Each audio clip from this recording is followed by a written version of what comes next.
gets smart, but your head gets dumb.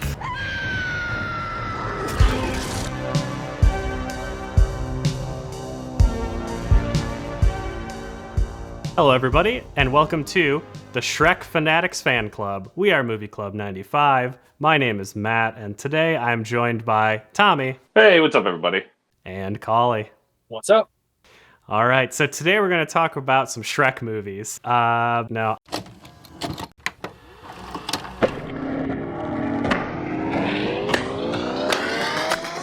the movie starts in Pennsylvania in the 1800s. There's a bubonic plague that has hit this old-timey village, and it killed their magistrate, Lord Albert. We must choose a new magistrate. Let us at least bury the man before we talk of his replacement. And then this guy comes out of nowhere, and it's like, oh, look, it's the Magi, Bartlett. You are our magi, Bartlett. Isn't that a magistrate? Like, isn't magi short for magistrate? Oh, God, who's going to be the next magi? Why don't we ask Magi Steve over there? He's got it in his name. He's got that cane with the orb that shines. How awesome was their original mayor that he beat out the magic guy the first go around? Right, yeah, that guy must have been incredible. Like, he was beloved. You can warp reality and do magic, but Bill has probably the best singing voice of the group. But Bill's an accountant, and the town finances kind of need organizing, so... I can literally make money with my magic rod. For the last time, Magi, we're not going to listen to your brothel idea, okay? And they're like, yeah, Bart, and the earth is round. Okay, we're going with Greg. Yeah. The plague starts, and at no point does anybody go, hey, man, you've got that magic stick. Why don't you just, like, make it go away? Instead, he's like, you know what? I got a better idea. Once a year, we're going to feed one of us to the ogre. well, hold on. No. Okay, wait, we're getting ahead of ourselves. At the beginning of the movie, right, they're literally burying, like they're putting dirt in a grave out the mayor's like 40 dead, people, and then they go, and that's when they find out who should be the next magi. And then is magi. We need to anoint somebody's daughter. The guy, his daughter comes out, and she's like, "Oh my God, Dad, I have the plague on my hands." So he rounds up all the sick people and locks them. He says, "I'm going to get rid of the plague by putting these people in the shed, locking it with a pentagram, and the plague will kill these people and manifest itself as an ogre." The disease, this plague that I will pull forth from each and every dying soul, won't be cast out entirely. This manifestation of our diseases. What is this hideous beast you speak of?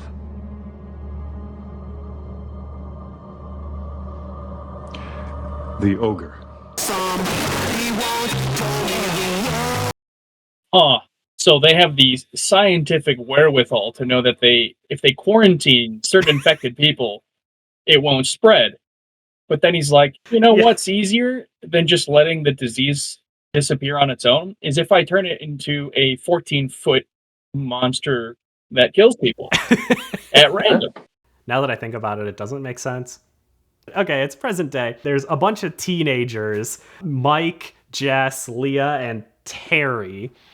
They're trying to find the town that we just saw. The town's called Ellensford. And apparently it's like a lost town. It's been missing since the 1800s, even though Terry has a map of it. To be fair, he probably found that map at a Cracker Barrel. Hey, where did you get that thing anyways? I bought it. Not off the internet? Cracker Barrel. 5 seconds in, I think we all agree that Terry's the worst character. Put that away. You're like a child. He has a black eye, and we all thought that they just were beating him up as they were going along because he was so annoying. Hold up, Mike.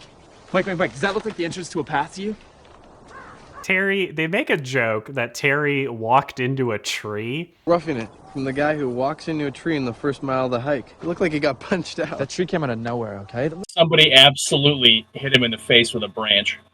So they've already established canonically, right, that Terry is uncoordinated and clumsy, and he walks 2 feet and trips over a rock and breaks his ankle. Terry. If this is the path, then we only need to go... I think it's Leah. she's like, oh my God, is his ankle broken? And she touches it and she goes, I can feel the bone. Yeah. No shit. Yeah. Like, you can feel your ankle bone. Yeah, right? That's how bones work. Thank you, doctor. Yeah. Okay, I can feel the edge of the bone. They leave Terry and Leah in the forest, and Mike and Jess go because now they know it's north on the map. So they know which direction is north. They could just walk that way. So there's one path in the forest, and they come across a sign that says no trespassing. And it's literally 2 planks of wood crisscrossed.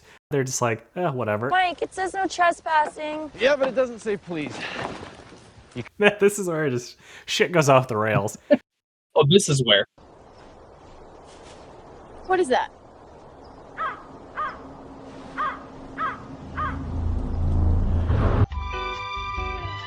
So, yeah, he finds the shed with the pentagram painted on it, and he's like, whoa, this is the same symbol that Ellensford had on the map. It's the symbol. It's burnt in. Werewolves. If you're looking at a map and there's a town with a giant pentagram over it, are you thinking, I need to go there? No.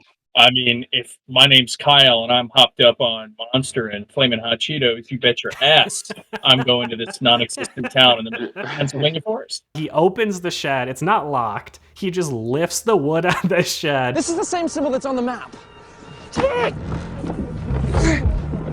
And? I've actually found something connected to Ellensford. Do you... And then the ogre pops out and eats him. What is that smell? You know what, Leah? I really try to like you. I mean, you're hot, but open your head to something other than like...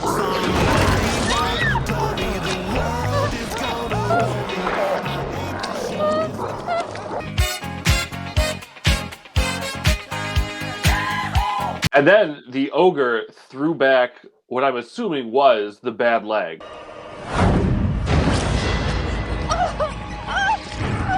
We cut to Mike and Jess. They've found Ellensford.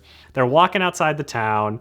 They show up at the courthouse where Magi Bartlett was like, it's like the ritual to pick the next sacrifice for the ogre. He holds up his glowing Cadbury cream egg. It picks a person, and that person gets a pentagram on their hand. Okay,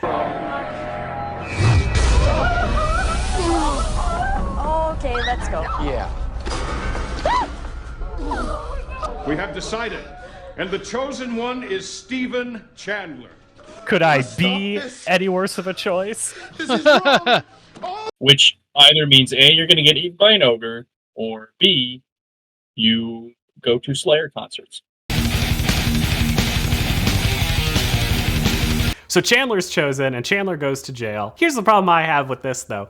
This has been, this is like present day, so it's been like 200 and something years, and they said they do this every year. There's like 30 people in the village, so that math doesn't add up. Well, let me stop you right there. For most years, I imagine an about 3-month-old child.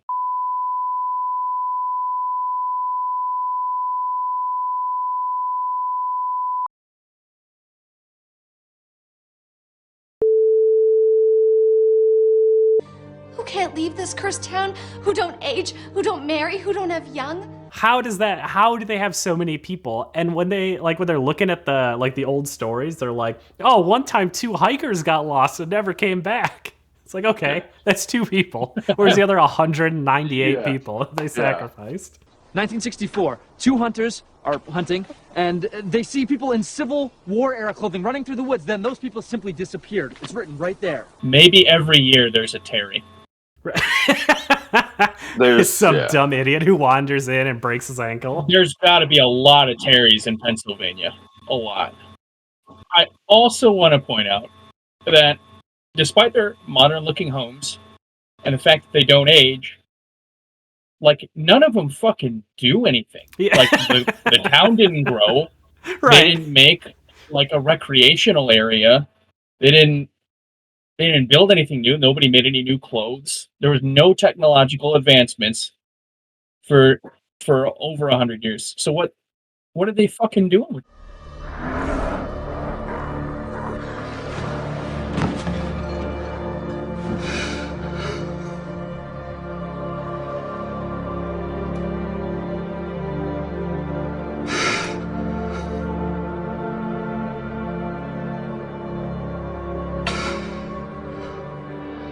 So the two guys who are like Bartlett's cronies. Giles is one of them. Giles, yeah. And then the other one looks like a young Eddie Izzard.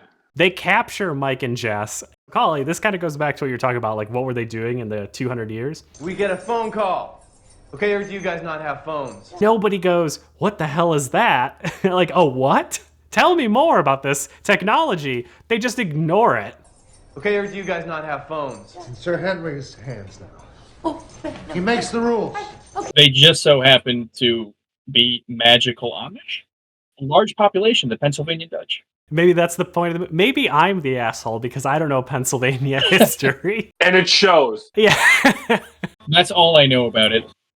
We've covered the two things I know about Pennsylvania, which is the Steelers and the Dutch. It was very unwise of you to ignore our sign. We didn't see a sign. What sign? There's one road in and out of Ellensford, otherwise it's surrounded by forest. You saw our sign. That's the opposite of what you should be saying. You should be saying, oh, he probably missed the sign because it's entire forest. If there was one road to keep it out, then there should have been a fence around the town. Right. The town's freaking out because the ogre is loose. It'll come for us all. We must head back and warn the others. How does the ogre every year come to eat people if the ogre doesn't get loose in the first place? Magic. Magic everywhere in this bitch. Hope is upset that Bartlett jailed Mike and Jess. She's like, they had nothing to do with it. Why are you keeping these two in prison? You should just let them go. And that's a very rational thing to think. Wouldn't it be like the equivalent of a block party every time a new person wandered in that town? You imagine how sick of other people's shit you get after 100 years of dealing with the same 25 people? Yeah. And imagine like the people in town who are single. You know, they're probably like, oh, hell yeah, finally. Yeah, population of 20-something-year-old women just doubled in the town. Right. Right. I imagine some of the townspeople that were stuck together for all the time drawing like a pentagram on their partner's hand. Oh, look, it's them. They got the sign. We gotta feed him to the ogre now.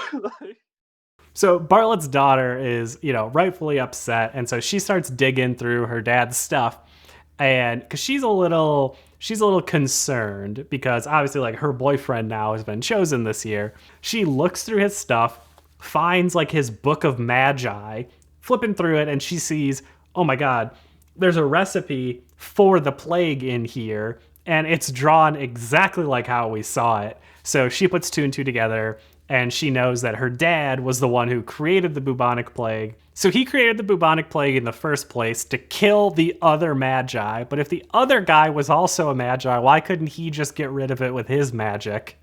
Maybe the other guy wasn't able to do magic.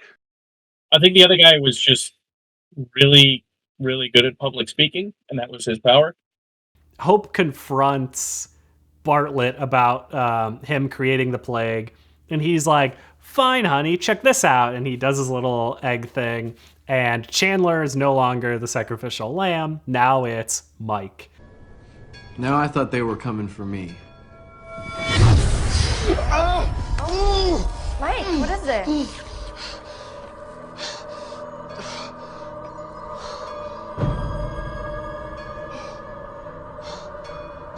And so obviously now like everybody knows that it's not a random chance thing that you become chosen to get eaten by Shrek. It's literally whoever the Magi doesn't like at that point in time, he assigns them to death.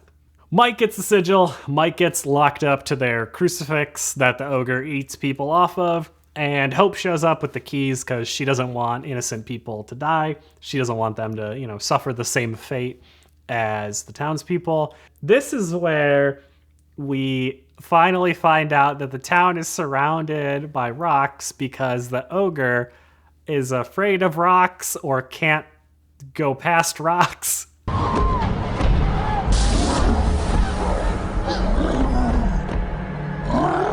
They all run away, and who is it? Oh yeah, Jess trips, right? And then the ogre's like running, and not Bartlett. Who the hell is Chandler. Chandler grabs her. brings her over the rocks and out of the rock circle. The ogre can't get past it. He like punches in. It does like a force field thing. And then I took note of this because how long would you say Chandler is outside of those rocks? Like 30 seconds, 40 seconds? I'd say about that. Yeah. It seemed like.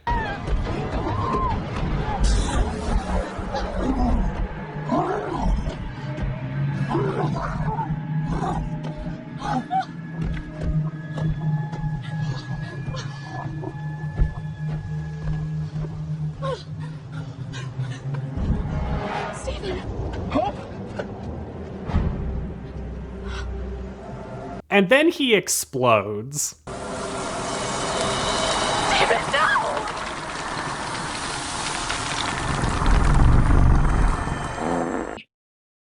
Chandler could have just walked back. Like, the ogre turned around and ran away, and there was like at least 10 seconds in between that and him exploding. And here you can argue, like, movie over. Right. They escaped. Right. The end. Nope. Bartlett goes hunting for them in the woods. He just the saddest, most pathetic death in the entire movie.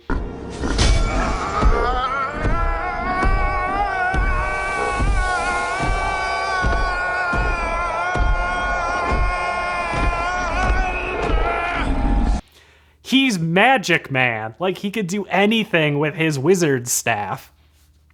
It grabs his head, and instead of crushing it like a grape, which would have been awesome, or tearing it from his body in an act of pure savagery, he literally just grabs him by the head and then just punches him in the gut. Right, that's right. That's true. Yeah. Mike and Jess wander out of the forest to the nearest police station. And you would think that a police station right next to the town would know what they're talking about. But they don't. They're talking about Ellensford, and the cops are like, oh, yeah, okay. Yeah, Ellensford, that's totally a real place. Let me just go ask my dumb fat wife about it. Which is what the deputy literally says. Oh, yeah, I know an ogre. My wife. My ugly fat wife and dumb fat kid. Anderson, you know what an ogre is, don't you? Yeah, sure do. Name's Patty. Been married 12 years. Raising a little ogre, too.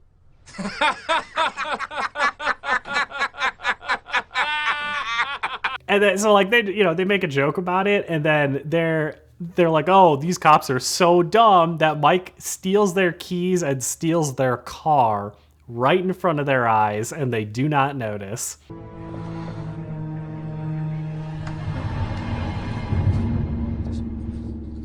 Anderson?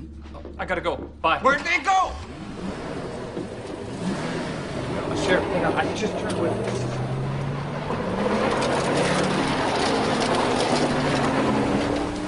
Son of a... Not even 5 minutes later, he gets the car stuck in a ditch.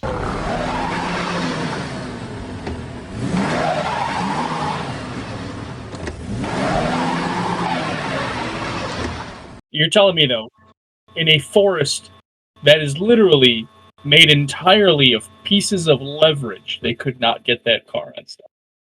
Yeah. Terry would have put it in reverse. Fucking Terry. You know, I bet Terry's hopping to it right now. Good old two-legged Terry. Serious. Right? You really loved having those two legs. Yeah, that hopping pun was it's not uncalled funny. for. It's ridiculous.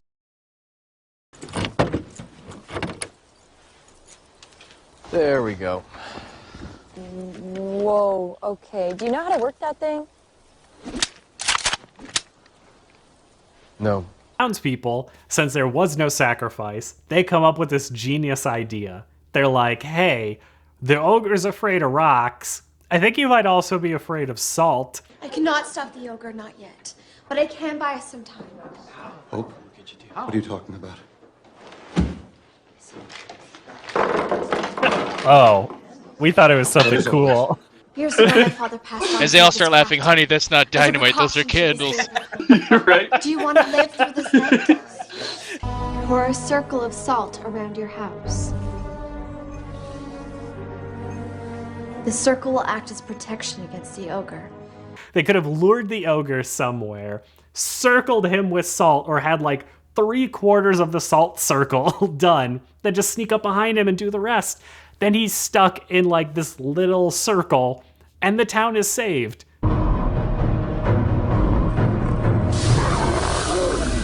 So Mike and Jess come back, they go to a town meeting, and they're like, we got this great idea. We're gonna blast this motherfucker to pieces with our 20th century guns. And one of the townspeople goes, your bullets won't work. We need more candles and salt. Bullets won't kill the ogre. We need more than your gun to destroy it. We need more candles, more powder from hope. It is the only reason that the beast did not take more of us last night. It's literally like they're like, we've tried nothing and we don't know what to do. Yeah. Anyone else have something dumb to say? Someone's gonna remember that stupid shit to put on his gravestone, right? Yeah, so after he says that, then the town makes their own weapons, which is probably the most pathetic thing in this movie.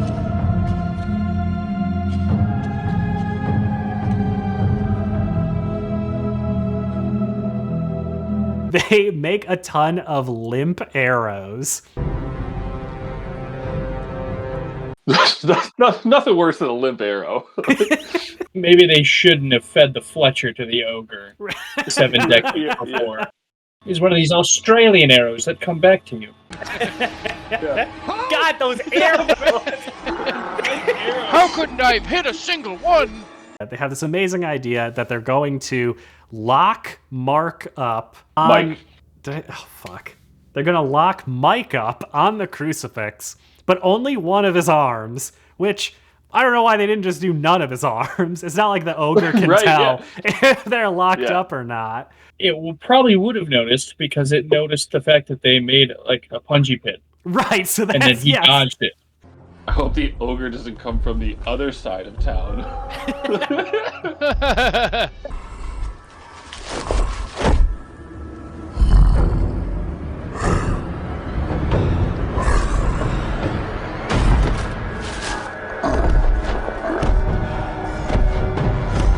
They try him with the oldest trick in the book. They have just a bunch of leaves laid out in a circle in front of him.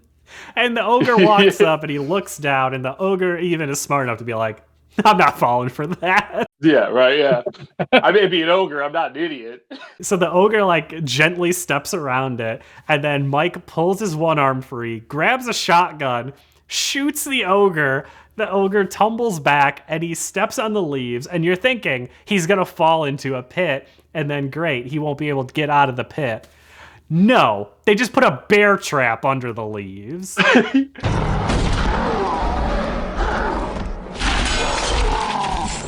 One bear trap. He would have had to fucking tap dance the whole circle to find it. He just got lucky. And now he's got a leg like Terry. Yeah. The ogre's stuck in the bear trap. He's trying to get out. Again, why didn't they just build a pit? Because the ogre just rips the bear trap out of the ground. They chase the ogre to the edge of the forest. I think, right, Mike and Jess go out of the circle. And they're just like, see you later, suckers. This is your problem now. Hope blows the pixie dust at the ogre, and it like knocks him back. He hits like the outer edge of the force field and he falls down. And then she like does it a couple more times, and I guess like she blows him so hard he goes through the rock wall at a Sorry.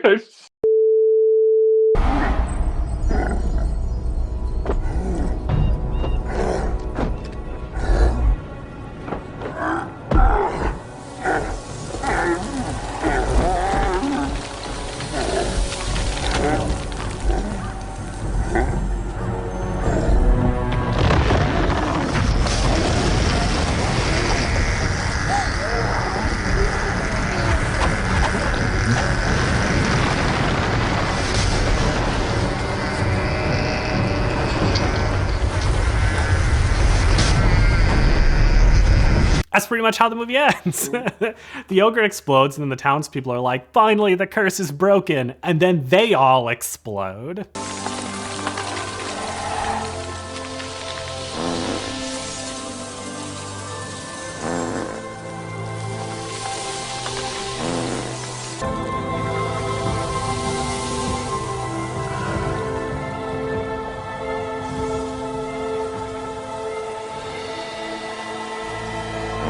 happy ending for everybody. Oh, actually, that isn't how the movie ends. Mike and Jess are just in the forest, and they're like, crazy day, right? And then the movie ends. It wasn't even like The Mummy, where they had something to show for it at the end.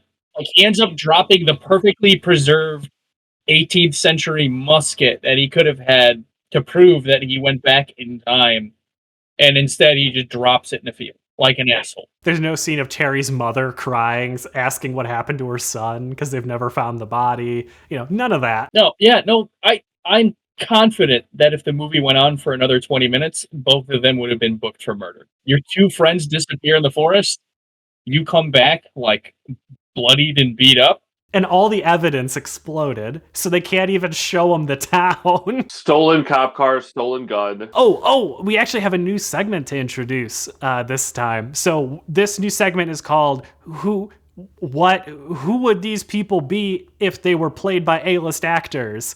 Tommy, go. So I have Mike is either the London brothers, Jeremy and Jason, or Dana Ashbrook from Twin Peaks. Henry Bartlett, the Magi. I just came up with Treat Williams. I had him as Mel Gibson. I also have Franklin as Stephen Tobolowsky.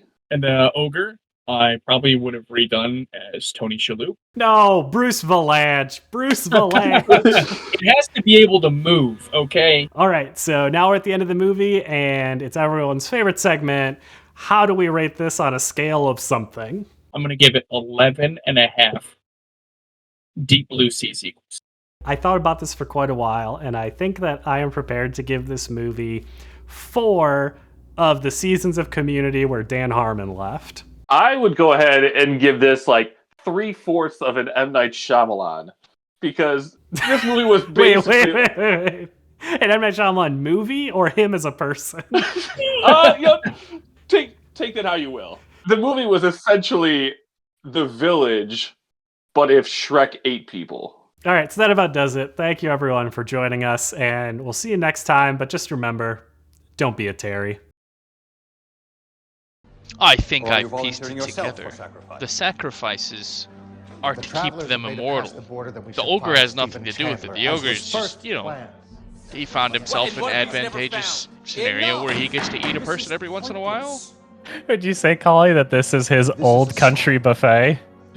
Travelers were not a harbinger of doom. They look upon them as a beacon.